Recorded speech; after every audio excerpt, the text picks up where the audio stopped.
blind date changes everything. When a rich businessman and a talented writer discover a perfect connection in the dark, but when the blindfolds come off, they face a shocking truth that threatens to tear them apart. Can love overcome deep-rooted prejudices, or will society's expectations keep them from finding true happiness? Their journey challenges them to question everything they thought they knew about love, family, and what really matters in life. Before we get into the story, comment below where in the world you are watching from today.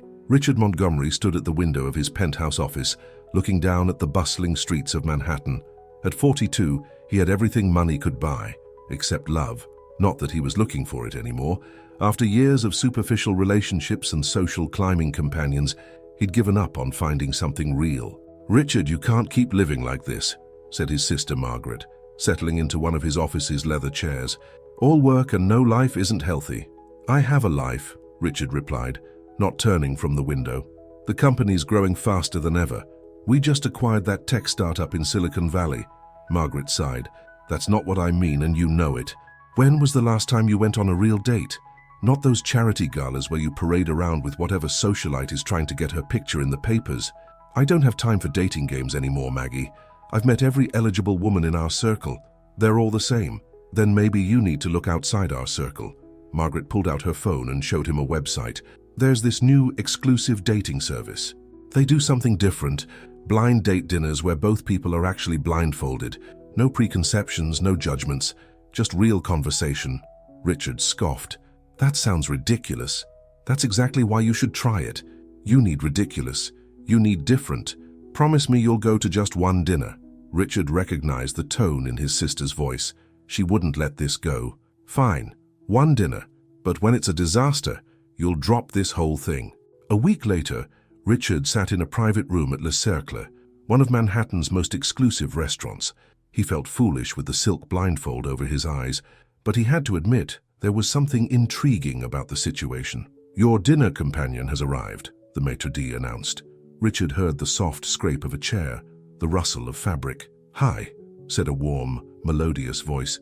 "I'm feeling a bit nervous about all this." Something in her tone made Richard smile despite himself. "Me too, I don't usually date blindfolded." She laughed, and the sound was like music. "What, you mean this isn't your typical Tuesday night?" The tension broke, and Richard found himself relaxing. Over appetizers, they talked about their favorite books. She was passionate about literature and could quote passages from memory. During the main course, they discovered they shared a love of classic jazz and had both seen Miles Davis's last performance. "How do you manage with the wine?" she asked, giggling after a near miss with her glass. "Very carefully," Richard replied, grinning as he felt for his own glass, "though I have to say, this is the most entertaining dinner I've had in years." Hours passed like minutes. They talked about everything, their dreams, their fears, their hopes for the future. Richard found himself sharing things he'd never told anyone, not even Margaret. There was something about not being able to see that made it easier to be honest. "You know what's strange?" she said as they finished dessert. "I feel like I've known you forever." "I know exactly what you mean," Richard replied softly. His heart was racing. For the first time in years, he felt something real stirring in his chest. The maître d' returned. "The restaurant will be closing soon. Would you like to remove your blindfolds?" Richard's pulse quickened. "Together?" he asked. "Together," she agreed. They counted to 3 and removed their blindfolds. Richard's eyes adjusted to the light, and he found himself staring into the most beautiful brown eyes he'd ever seen. But as he took in her full appearance, his ingrained prejudices rushed to the surface. You're, he stammered. Her warm smile faded as recognition dawned in her eyes. "And you're Richard Montgomery." She stood up abruptly, her chair scraping against the floor. "I've read your interviews. I've seen your comments about people like me." "Wait," Richard said, but she was already walking away, her heels clicking against the hardwood floor. "My name is Alexandra Wilson," she said at the door, her voice trembling. "Though I'm sure that doesn't matter to someone like you." She was gone before Richard could respond, leaving him alone with the wreckage of what had been a perfect evening and the sudden, horrible realization of how shallow his worldview had been. As he sat there in the empty restaurant, Richard couldn't stop thinking about their conversation, about her laugh, about the way she had challenged and engaged him like no one ever had before. He had felt a real connection, a true meeting of minds and hearts, and he had ruined it with his own prejudice. For the first time in his life, Richard Montgomery felt ashamed of who he was. And he knew with a certainty that shook him to his core that he couldn't let Alexandra Wilson walk out of his life forever. The question was, how could he prove to her and to himself that he could change? Alexandra Wilson slammed her apartment door shut and leaned against it, her heart pounding. She couldn't believe what had just happened. The wonderful man she'd spent hours talking to was Richard Montgomery, the same Richard Montgomery whose controversial comments regularly made headlines. Her phone buzzed. It was her best friend, Maya. "How was the blind date?" Maya asked excitedly. Alexandra sank onto her couch. "You won't believe who it was. Don't tell me it was someone horrible. Worse, it was Richard Montgomery." There was a long silence on the other line. The Richard Montgomery, the one who said those awful things about minority business initiatives last year? The very same. Alexandra kicked off her heels. "The terrible part is, Maya, before we took off the blindfolds, he was perfect. We talked about everything, books, music, life. He was funny and smart and thoughtful. It felt real, until he saw you were black," Maya finished. "You should have seen his face." Alexandra felt tears forming in her eyes. All that connection, all that chemistry, it meant nothing the moment he saw me. The next morning, Alexandra tried to focus on her work. As a successful romance novelist, she had a deadline for her next book, but she couldn't concentrate. Her mind kept drifting back to the dinner, to the conversations that had made her heart sore, and then to the crushing moment when the blindfolds came off. Her editor, Janet, called around noon. "Alex, how's the new manuscript coming along?" "I'm stuck," Alexandra admitted. "Something happened last night and I can't stop thinking about it." After hearing the story, Janet was quiet for a moment. "You know what? This could be your next book, a story about love overcoming prejudice." "There won't be any overcoming anything," Alexandra said firmly. "I'm not interested in being anyone's learning experience." But even as she said the words, she remembered how Richard's voice had softened when he talked about his childhood, about losing his parents young, about feeling like he had to prove himself to the world. There had been real vulnerability there. Her doorbell rang. When she opened it, she found a massive arrangement of white roses with a card. Her heart skipped a beat, but she caught herself. Reading the card, her suspicions were confirmed. "I know I don't deserve a second chance, but I can't stop thinking about our conversation. Please let me explain. Richard." Alexandra put the flowers in the trash. An hour later, another delivery arrived. This time it was a first edition of Their Eyes Were Watching God, one of the books they'd discussed at dinner. The note read, "You helped me see how limited my worldview has been. I want to learn. R." She kept the book, but didn't respond. Over the next few days, more gifts arrived. Jazz records they'd talked about, rare books they'd discussed, each with thoughtful notes showing he genuinely listened to everything she'd said during their dinner. But Alexandra remained firm. She'd seen too many women in her life try to fix men who weren't ready to change. Meanwhile, Richard's sudden interest in diversity wasn't going unnoticed. His sister Margaret caught him reading Maya Angelou in his office. "This is new," Margaret said, picking up the book. "What brought this on?" "I met someone," Richard admitted, "and I realized I'd been wrong about a lot of things." "The blind date?" Margaret sat down. "What happened?" Richard told her everything.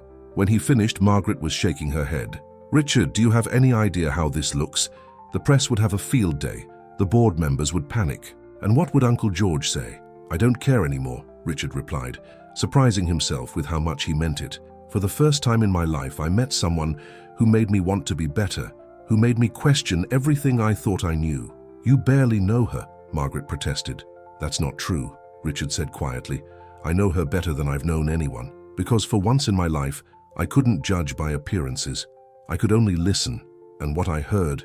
He trailed off, remembering Alexandra's passionate arguments about literature, her clever observations about human nature, her infectious laugh. Alexandra was having her own family difficulties. At Sunday dinner with her parents and sisters, the topic of Richard Montgomery came up on the news. "Can you believe what that man said about the new education initiative?" her father asked, shaking his head at the TV. Alexandra pushed her food around her plate, staying quiet. "Alex, you okay?" her younger sister Nicole asked. "You've barely touched your food." "I met him," Alexandra said suddenly. The table went silent. "Met who?" her mother asked. "Richard Montgomery. He was my blind date last week." The explosion was immediate. Her father stood up from the table. Her mother dropped her fork. Nicole just stared. "Tell me you're joking," her father said. Daddy, he was different when he couldn't see me. He was kind and thoughtful and different, her father interrupted. Alexandra Rose Wilson, that man has spent years making life harder for people like us, with his influence and his money and his bigoted views. There is no different. I'm not defending him, Alexandra said. I walked out the moment I saw who he was, but what? But I can't stop thinking about who he was during dinner, about how real it felt. Her mother reached across the table and took her hand. Honey, sometimes the cruelest trick is when people show us what we want to see, only to reveal their true selves later. Alexandra nodded, but later that night, as she lay in bed, she found herself rereading Richard's notes. They showed such careful attention to detail, such genuine remorse. She thought about their conversation about second chances during dinner, about how people could change if given the opportunity. Her phone buzzed with a text from an unknown number. Alexandra, I know I don't deserve your time, but I'd like to show you something. Something that might prove I'm serious about changing. If you're willing, meet me tomorrow at 2 p.m. at the Central Library. Richard. Alexandra stared at the message for a long time. Everything she knew told her to delete it, but something, maybe the writer in her, maybe her heart, made her want to know more. She typed back a simple response. One chance. That's all you get. As she pressed send, Alexandra wondered if she was making the biggest mistake of her life, or if she was about to witness something truly remarkable, a person choosing to grow beyond the limitations of their past.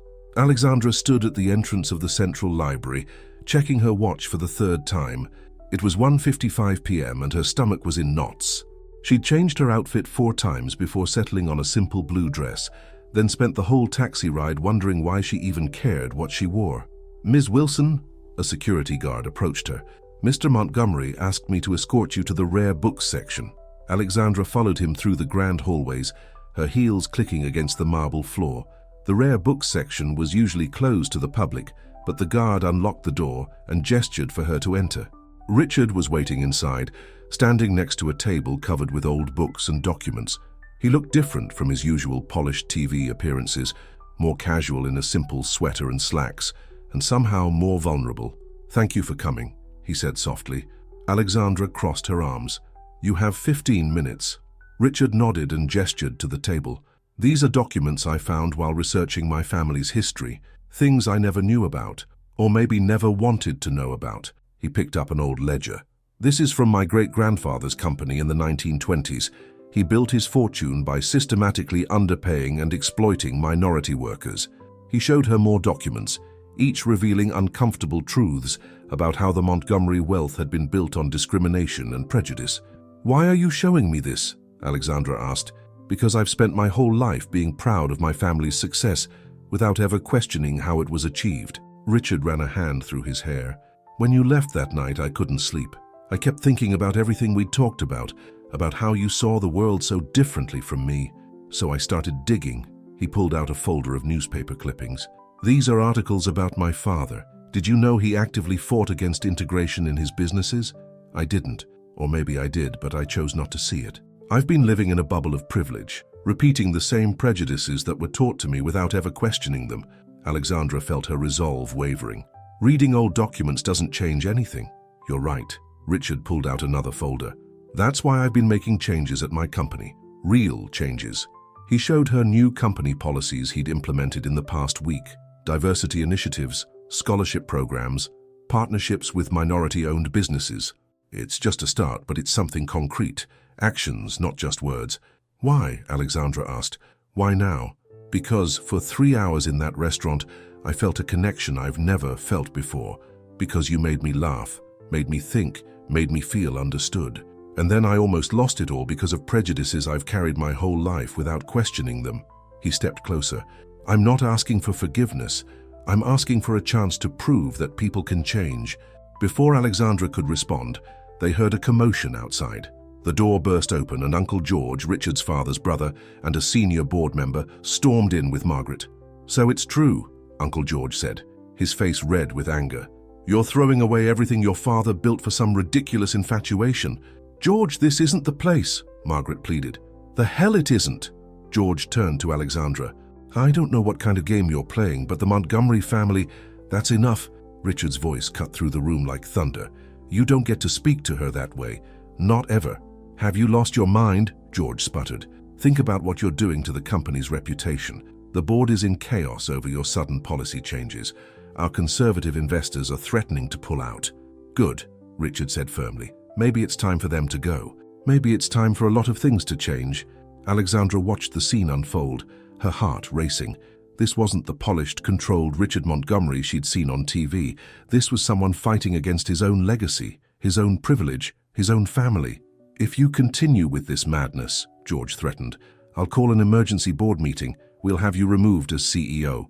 "Try it," Richard replied. "But first, you might want to look at these." He pulled out another folder. "I found some interesting documents about how you and Father handled the minority contracts in the 90s. I don't think the board would be happy to learn about that." George's face went pale. He grabbed Margaret's arm. "This isn't over," he hissed as they left. In the silence that followed, Alexandra finally spoke. "You didn't have to do that." "Yes, I did." Richard turned to her. "Alexandra, I know I have no right to ask anything of you, but would you have dinner with me again, this time with eyes wide open?"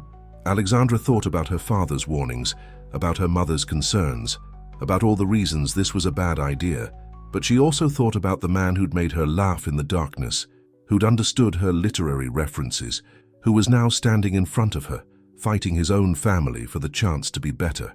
"One dinner," she said, "but this time I choose the restaurant." As they left the library, neither of them noticed the photographer hiding behind a pillar, or knew that tomorrow's headlines would throw both their worlds into chaos. That evening, Alexandra sat in her favorite coffee shop, trying to process everything that had happened. Her phone buzzed with a text from Maya. "Have you seen the internet? You're trending." With shaking hands, Alexandra opened her social media. There it was. Photos of her and Richard leaving the library together, already going viral. The comments were a mess of speculation, accusations, and judgment from all sides. Her phone rang. It was her father. "Alexandra," he said, his voice heavy with disappointment, "please tell me those pictures aren't real." As she tried to explain, Alexandra wondered if she'd just made the biggest mistake of her life, or if this was the beginning of something revolutionary, a love story that could change not just two people, but the perceptions of many. The morning headlines hit like a tsunami. Montgomery heir in secret romance, billionaire's shocking new relationship, Richard Montgomery's dramatic change of heart. Alexandra's phone wouldn't stop ringing. Reporters camped outside her apartment building, forcing her to stay inside. Her social media was flooded with messages, some supportive, many hateful, all invasive. "This is insane," she told Maya over the phone. "They're digging up everything about me. My books, my family, my past relationships. Someone even found my high school yearbook photos." "Girl, you're the biggest story in town," Maya replied. "Everyone wants to know how you managed to change Richard Montgomery's heart." "That's just it. I didn't do anything. He changed because he wanted to." Alexandra paced her living room, and now they're turning it into some kind of modern fairy tale. Meanwhile, at Montgomery Tower, Richard was facing his own crisis. The board had called an emergency meeting, and the atmosphere in the conference room was hostile. "The stock has dropped 15 points since those photos leaked," one board member announced. "Our conservative donors are withdrawing their support," another added. Uncle George stood at the head of the table, looking triumphant. "It's clear that Richard's recent behavior is damaging this company. I move for an immediate vote of no confidence." Richard stood up. "Before you vote, I suggest you look at these." He distributed folders to each board member. "These are the projected numbers for our new initiatives. Yes, we've lost some conservative donors, but we've gained twice as many new investors who appreciate a company that's moving into the future." He clicked a remote, and graphs appeared on the screen. "Our social media engagement is up 300%. Young consumers are praising our new direction. 3 major tech companies have approached us about partnerships specifically because of our new diversity programs." "This isn't just about business," George interrupted. "It's about family legacy." "You're right," Richard replied calmly. "It is about legacy, but maybe it's time we built a new one." The board meeting ended in a stalemate, but Richard knew this was just the beginning of the fight. As he left the office, his phone buzzed with a text from Alexandra. "Can we meet? Somewhere private." They met at a small cafe in Brooklyn, far from their usual haunts. Alexandra looked tired but determined. "My publisher called," she said after they sat down. "They want me to write a book about us. The real story," they said. "They're offering a lot of money. What are you going to do?" I told them no, I'm not turning our story into entertainment. She looked him in the eyes. But Richard, we need to talk about what's happening. My father hasn't spoken to me in 3 days. My sisters are being harassed at work. Even my readers are divided. Half of them are burning my books. The other half are calling me a civil rights hero. Richard reached for her hand across the table. I'm sorry. I never meant for any of this to happen. I know, but it has happened, and now we have to decide, is this worth fighting for? Before Richard could answer, his phone rang. It was Margaret, and she was crying. Richard, you need to come to the house right now. Uncle George, he's had a heart attack. At the hospital, the Montgomery family gathered in the private waiting room. Despite their recent conflicts, George was still family. As they waited for news, Richard's cousin Thomas approached him. This is your fault, Thomas hissed. All this drama, all this change, it was too much for him. Margaret stepped between them. Stop it. This isn't helping anyone. The doctor came out with news. George would survive, but he needed to reduce his stress. As the family absorbed this information, Richard felt his world shifting again. Back at his penthouse that night, Richard poured himself a drink and called Alexandra. I don't know what to do, he admitted. Part of me wants to fight them all, the board, the media, everyone, but another part feels guilty, Alexandra finished. Richard, we need to be honest with ourselves. Are we ready for this fight? Because it's not going to get easier. What are you saying? I'm saying that maybe we should take a step back. Give everyone time to calm down. Figure out if this is really what we want. Richard felt his heart sink. Is that what you want? There was a long pause. No, Alexandra finally said. What I want is to be with the man I met that night at dinner, the one who made me laugh, who understood my heart. But the world keeps trying to make this about everything else. Race, money, power, social change. Sometimes I wonder if our relationship can survive being turned into a symbol. Then let's not let it, Richard said suddenly. Let's get away. Just for a weekend. No phones, no media, no family drama. Just us getting to know each other for real. Where would we go? I have a cabin in the Berkshires, very private, very peaceful. We can just be ourselves. Alexandra thought about it. The idea was tempting. A chance to figure out what they really meant to each other away from all the noise. Okay, she said, but we have to be back by Monday. I have a deadline for my new book. As they made plans for their getaway, neither of them knew that Uncle George had already set something in motion from his hospital bed, something that would test their relationship in ways they never expected. In another part of town, a private investigator was going through Alexandra's past, looking for anything that could be used against her. And in a law office downtown, George's lawyers were preparing documents that would force Richard to make an impossible choice. The real test of their love was just beginning. The Berkshire cabin turned out to be a beautiful lakeside home, secluded among tall pines. Alexandra stood on the deck, breathing in the crisp morning air, while Richard made coffee inside. I can't remember the last time I didn't check my phone first thing in the morning, she called out to him. They'd locked their phones in the car's glove compartment, determined to have 2 days of peace. Feeling anxious about it? Richard brought her a steaming mug. Surprisingly, no. She accepted the coffee. It feels like I can finally think clearly. They spent the morning talking about their childhoods. Richard told her about growing up in the shadow of the Montgomery name, the pressure to be perfect, the loneliness of privilege. Alexandra shared stories about her father working 2 jobs to put her through college, about writing her first novel in the breaks between waitressing shifts. I used to see people like you at the restaurant where I worked, Alexandra admitted as they walked along the lake. Rich families who never looked me in the eye when they ordered. I never imagined I'd fall for one of them, Richard finished, smiling sadly. Fall for someone who proved all my assumptions wrong. She stopped walking and turned to him. Richard, can I ask you something? Really ask you, with no phones ringing, no cameras watching. He nodded. Are you really ready for this? For what being with me will mean? Because it's not just about changing a few company policies or standing up to your uncle. It's about really seeing the world differently every single day. Richard was quiet for a moment, skipping a stone across the lake. You know what I remember most about our blind date? It wasn't just the conversation, though that was amazing. It was how I felt, completely free to be myself. No family expectations, no public image to maintain, just me. He turned to face her. Then when the blindfolds came off, I had this moment of pure panic, not because of how you looked, you're beautiful, but because I knew what everyone would say, what they would think. And for a few seconds, I let their voices drown out my own. And now I realized that was the real blindness. letting other people's prejudices shape my life. I'm not saying it will be easy. I'm not saying I won't make mistakes, but I'd rather fight for something real than live safely in a bubble of ignorance. Alexandra felt tears in her eyes. For the first time since their blind date, she let herself really believe in him.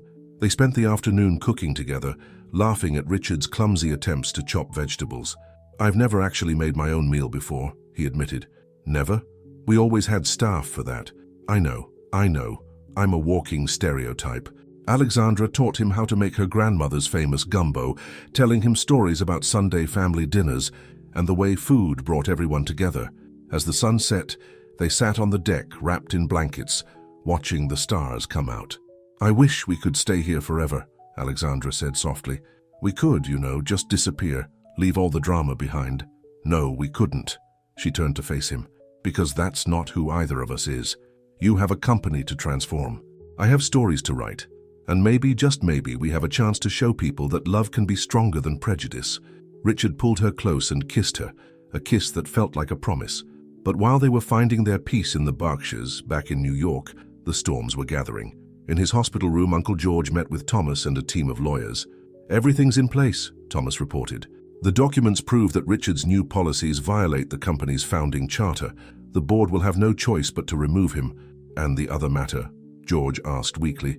The private investigator found something interesting in Ms. Wilson's past, a scandal from her college days that never made the papers.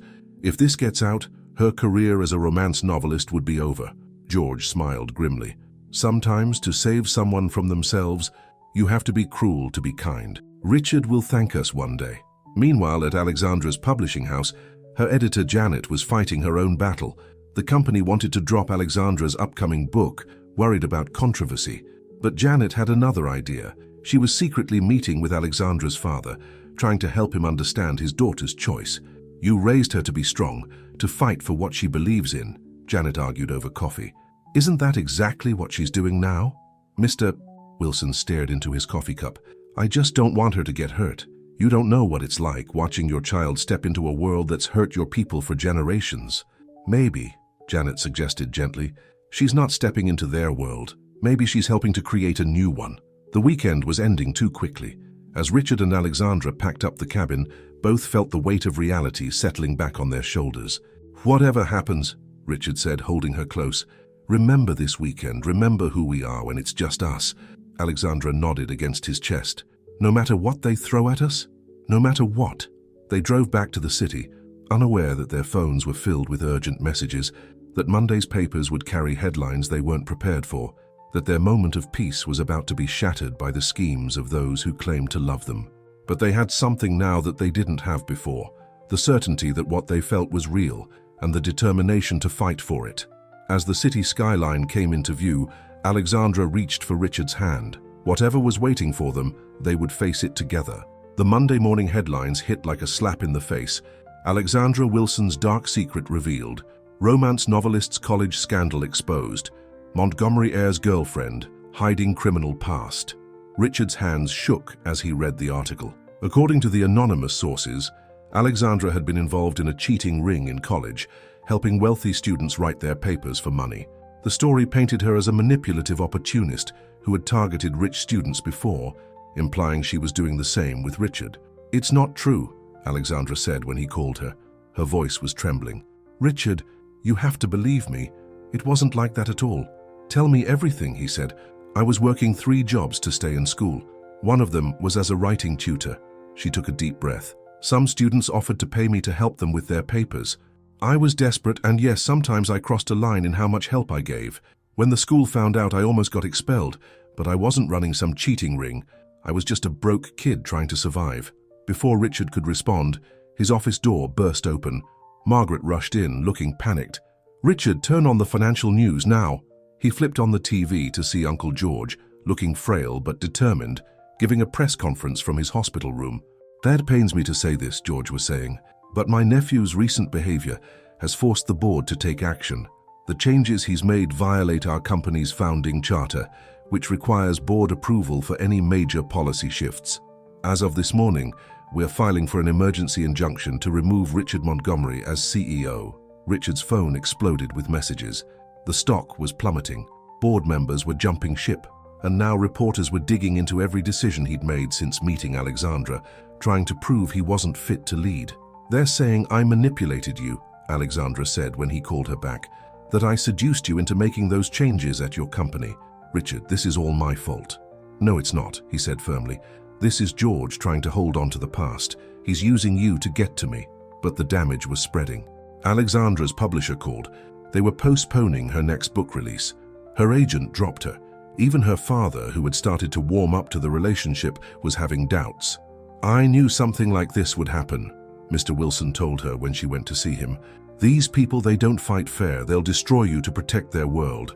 "Daddy, please," Alexandra pleaded. "You raised me to stand up for what I believe in." "Well, I believe in Richard. He's not like them." "Then why is your whole life falling apart while his family closes ranks to protect him?" It was a question that haunted Alexandra as she drove home. She'd lost her publisher. Her reputation was in tatters. And for what? A man whose world would never truly accept her. Richard, meanwhile, was fighting battles on multiple fronts. He called an emergency meeting with his lawyers. "They can't just remove me," he insisted. "I'm the majority shareholder."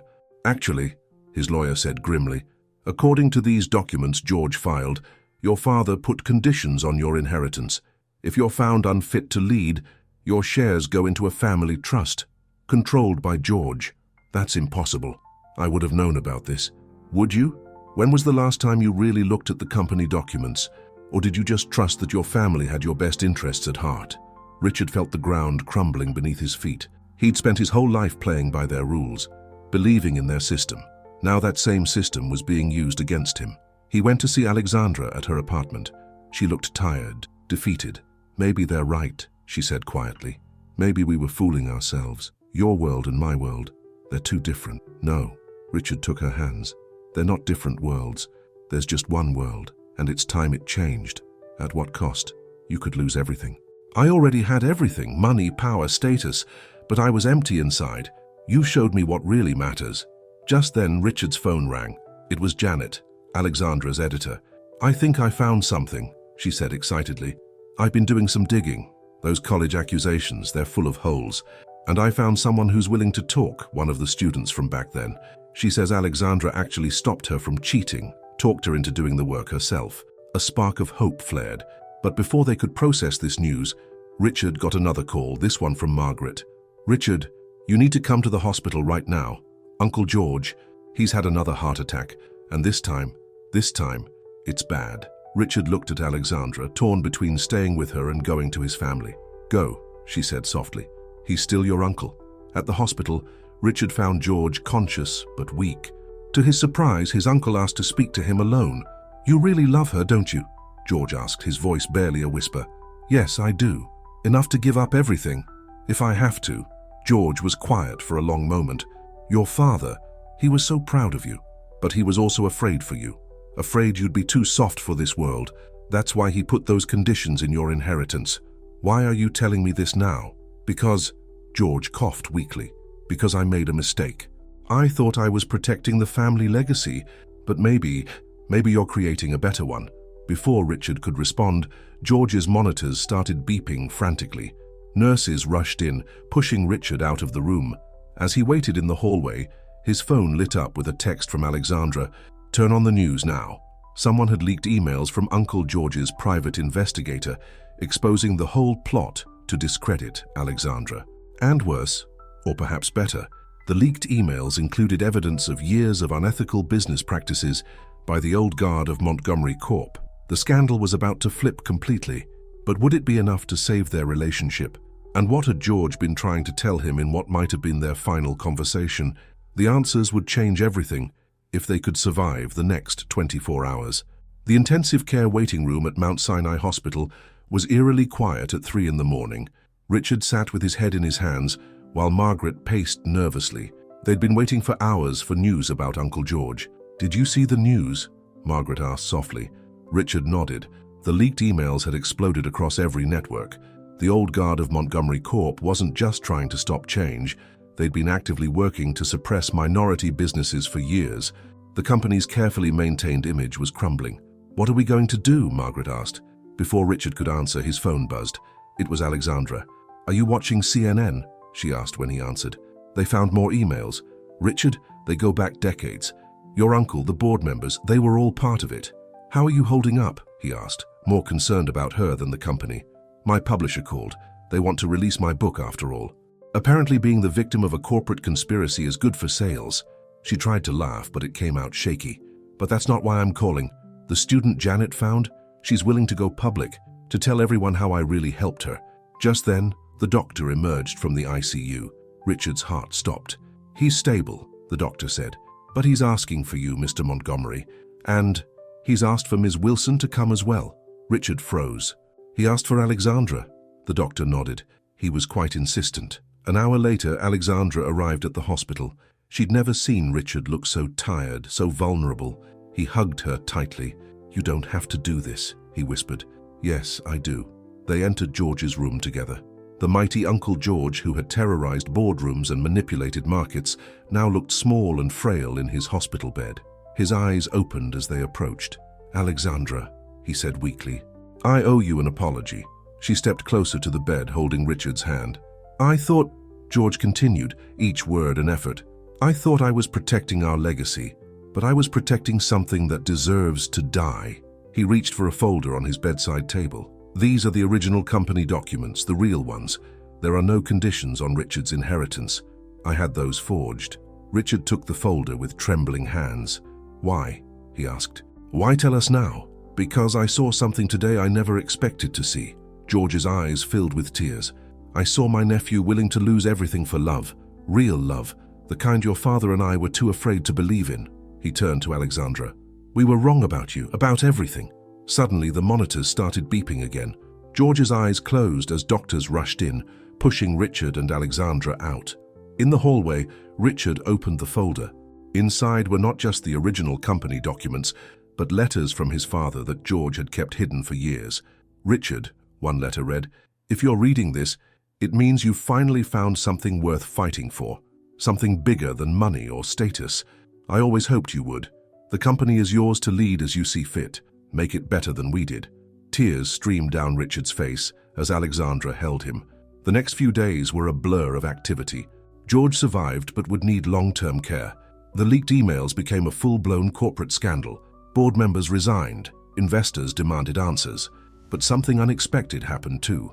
As the old guard fell, new voices rose. Young executives within the company stepped forward, ready to embrace change. Minority business leaders offered partnerships.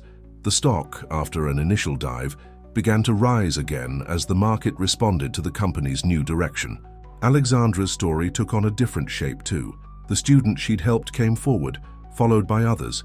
They told stories not of a cheating ring, but of a young woman who'd believed in them when no one else did, who'd taught them to find their own voice instead of buying someone else's words. Her publisher didn't just want to release her book, they wanted her to write a new one, a true story about love breaking down barriers. I don't know if I'm ready to tell our story yet, she told Richard one evening as they sat in her apartment. It's still happening. Then tell it when you're ready, he said. Right now, I just want to focus on us. But there were still challenges to face. Richard's social circle was divided. Old friends stopped calling. Country club memberships were suddenly under review.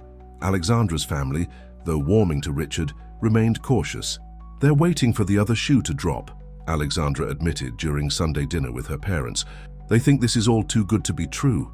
Can you blame them? Her father asked, but his tone was softer now. Everything we know about people like the Montgomerys. Dad, Alexandra interrupted, maybe it's time we all learn some new things about each other. That night, as they walked through Central Park, Richard stopped at the spot where they'd had their first post-blindfold conversation. I've been thinking, he said, about everything that's happened, about who I was and who I want to be.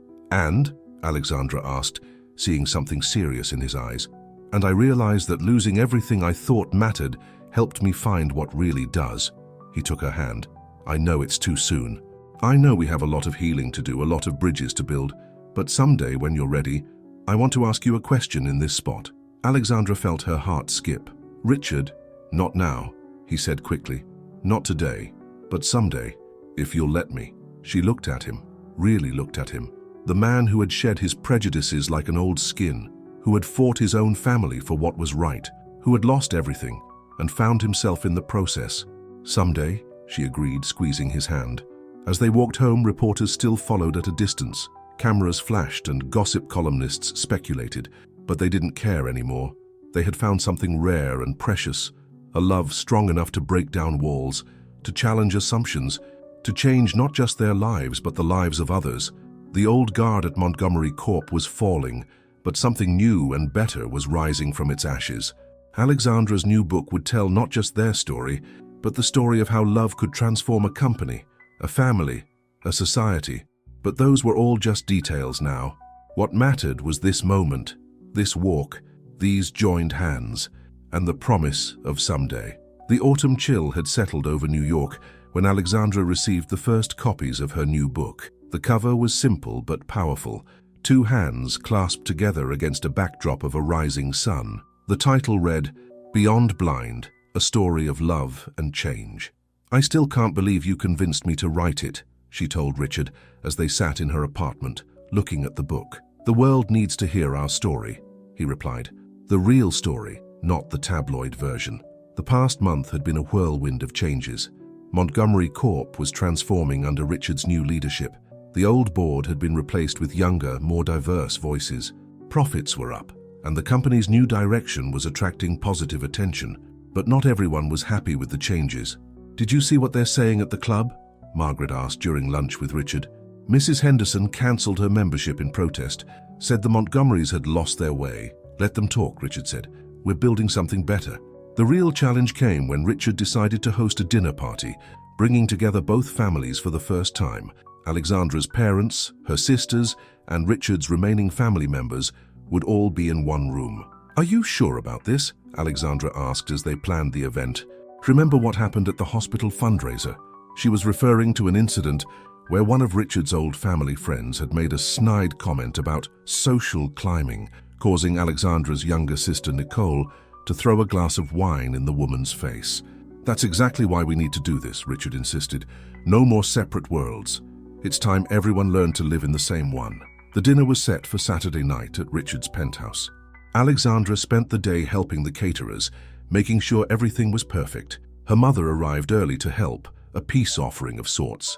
"You know," Mrs. Wilson said as they arranged flowers, "I didn't want to admit it at first, but he really has changed you." Alexandra looked up, surprised. "Changed me?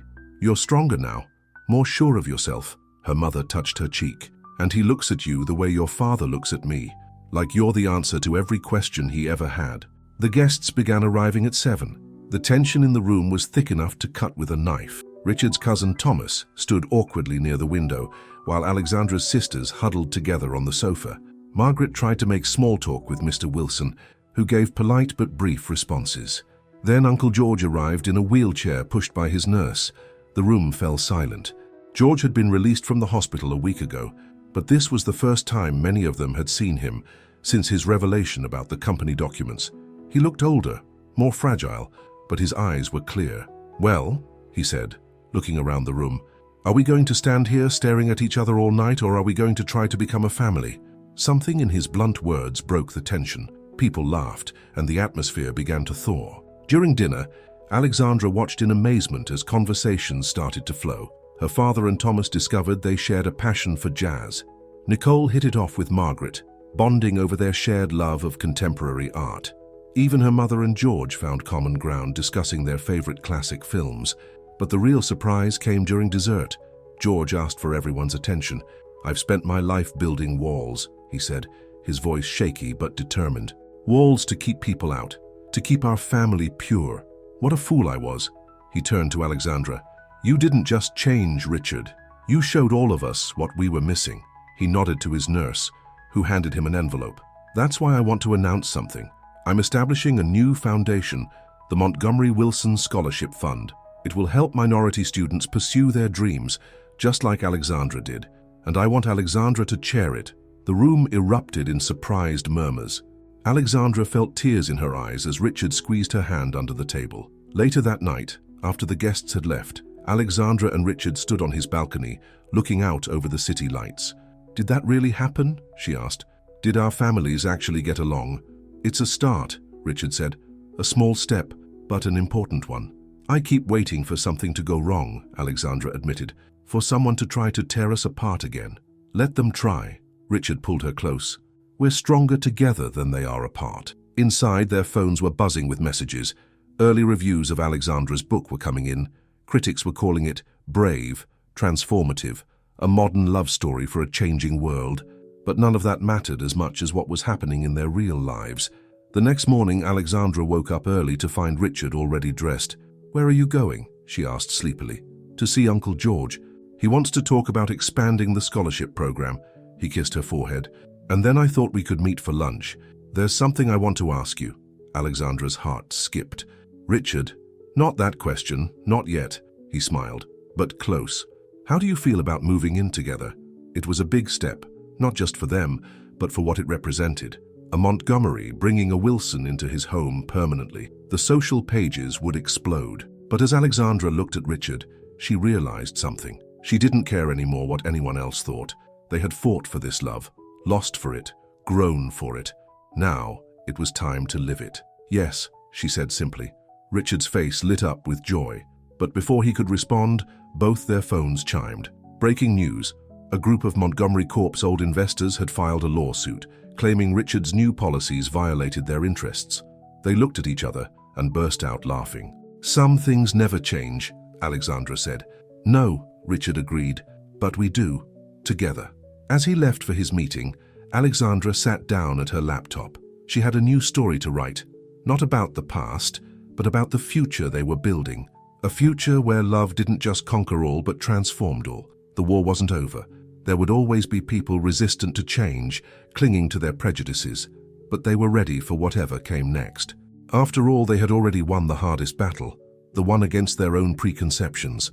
Moving in together proved more complicated than either Richard or Alexandra had anticipated, not because of their own feelings, those were stronger than ever, but because the world wasn't done testing them yet.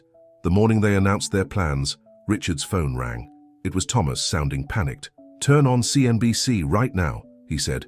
Richard flipped on the TV to see Charles Wellington III, one of the company's biggest former investors, giving an interview. "The Montgomery name used to mean something," Wellington was saying. "Now, Richard's turned it into a social experiment, and this relationship with the Wilson woman, it's clearly affected his judgment. Our lawsuit will prove that he's unfit to lead." Alexandra watched Richard's face darken as Wellington continued. "Let's be honest, this girl is just using him. She writes romance novels, for heaven's sake. She knows how to spin a good story, and Richard's fallen for it hook, line, and sinker." Richard moved to turn off the TV, but Alexandra stopped him. "Wait," she said. "Look at the ticker." At the bottom of the screen, breaking news was scrolling. Montgomery Corp stock hits all-time high after announcement of new tech partnership. They looked at each other and smiled. Success was the best revenge. But Wellington wasn't done. That afternoon, he held a press conference with other former board members. They announced they were forming a rival company, taking several key clients with them. "The old money is choosing sides," Margaret warned when she came to help Alexandra move boxes into the penthouse. "Half of Manhattan society is boycotting Montgomery Corp events." "Good riddance," Richard said, carrying in another box. "We'll build something better." Alexandra wasn't so sure. That night, she found Richard in his home office looking troubled. "What's wrong?" she asked. "Wellington's company just poached our top software engineer, and 3 more are threatening to leave." He ran his hands through his hair. "Maybe I'm moving too fast with all these changes." "Do you really believe that?" "No," he admitted, "but I'm tired of seeing you dragged through the mud. Those things Wellington said about you." Alexandra sat on his desk. "Richard Montgomery, are you having doubts about us?" "Never." He pulled her into his arms. "You're the one thing I'm completely sure about. Then the rest is just noise." But the noise got louder. Wellington's lawsuit gained support from other conservative investors. The press started running stories, questioning every decision Richard had made since meeting Alexandra. Then came the worst blow. Someone leaked Alexandra's private emails to Wellington's team. Personal conversations with her family about her doubts, her fears about entering Richard's world, even jokes she'd made about rich people back before she knew him. The headlines were brutal. Romance novelist's private thoughts revealed. Wilson's email shock. Rich people are all the same. Montgomery's girlfriend mocked high society. Alexandra was devastated. "Those emails were from before I knew you," she told Richard. "Before I understood." "I know," he said. "And anyone who matters knows too." But the damage was spreading. Sales of her book dropped. Speaking engagements were cancelled. Even some of her fellow writers distanced themselves, afraid of being caught in the backlash. Then Uncle George called a family meeting. Everyone gathered at his new apartment, wondering what he would say. "I've been watching all this unfold," he began, sitting in his wheelchair, "watching Wellington and his cronies try to destroy what you're building. And I realized something. I taught them how to do this. All those years I showed them exactly how to tear people down." He wheeled himself to a desk and pulled out a file. "So I also know exactly how to stop them." The file contained evidence of years of unethical dealings by Wellington and his associates. Secret accounts, manipulated contracts, discriminatory practices that would shock even their supporters. "Use it," George said, handing the file to Richard. "End this." But Richard hesitated. "If I do this, I'm no better than them, using secrets and threats to get what I want." "Then don't use it to destroy," Alexandra said suddenly. "Use it to build." Her words sparked an idea. Richard called an emergency press conference, but instead of exposing Wellington's secrets, he made an announcement that shocked everyone. "Today, Montgomery Corp is launching the Future Forward initiative. We are dedicating $100 million to support minority-owned businesses that Wellington's old policies shut out. And we're partnering with Alexandra Wilson to create a storytelling program, helping underrepresented voices share their experiences." The response was immediate. Progressive investors pledged their support. Young entrepreneurs flocked to join the initiative. Even some of Wellington's clients started having second thoughts. But the real surprise came from an unexpected source. Richard's mother, who had remained silent throughout his transformation, finally spoke up. She arrived at their penthouse one evening, unannounced. Alexandra answered the door, feeling nervous. She had never met Richard's mother. The woman had been traveling in Europe, supposedly to avoid the scandal. "So," Mrs. Montgomery said, looking Alexandra up and down, "you're the woman who changed everything." "Mother," Richard started, coming to the door, but she held up her hand. "Let me finish." She turned back to Alexandra. "I've spent the last few months reading about you, reading your books, including the new one." Her voice softened. "You love my son." It wasn't a question, but Alexandra answered anyway. "Yes, I do." "More than your pride? More than your own comfort? Enough to face all this hatred and ignorance?" "Yes." Mrs. Montgomery's eyes filled with tears. "Then you're exactly what this family needs." She hugged Alexandra, whispering, "Welcome home, my dear." Later that night, as they lay in bed, Alexandra asked Richard, "Do you ever wish we could just run away from all this? Go back to that cabin in the Berkshires?" "Sometimes," he admitted. "But then I remember something you taught me. Real love isn't about hiding. It's about standing together, fighting together, changing the world together." He propped himself up on one elbow, looking at her seriously. "Which reminds me, remember that question I said I wanted to ask you someday?" Alexandra's heart stopped. "Yes? Well, I think someday is getting closer." She smiled in the darkness. "I think you might be right. But before that someday could arrive, they had one final battle to face. Wellington's lawsuit was going to trial, and he had saved his biggest weapon for last, a revelation that would test their love in ways they never expected. As they fell asleep, neither knew that tomorrow would bring news that would shake their world to its core. But they did know one thing: whatever came next, they would face it together. After all, they had already overcome the greatest obstacle of all, the blindness that had kept them from seeing each other's true worth. Now, with eyes and hearts wide open, they were ready for anything, or so they thought. The courthouse steps were crowded with reporters the morning of Wellington's lawsuit hearing. Richard and Alexandra walked in hand, ignoring the shouted questions and camera flashes. "Are you ready for this?" Alexandra squeezed his hand. "With you by my side, always." But nothing could have prepared them for what happened next. As Wellington's lawyer approached the podium, he dropped a bombshell that silenced the entire courtroom. "Your Honor, we have evidence that Ms. Wilson's relationship with Mr. Montgomery began long before their supposed blind date. In fact, she was hired by his Uncle George to orchestrate the whole thing." The courtroom erupted in whispers. Alexandra felt her world spinning. Richard turned to her, confusion in his eyes. "That's impossible," she said. "Richard, you know that's not true." Wellington's lawyer held up a document. "We have a cancelled check from George Montgomery to Alexandra Wilson, dated 1 week before their chance meeting, along with emails discussing the plan." Now George wheeled himself forward. "That's enough," he called out.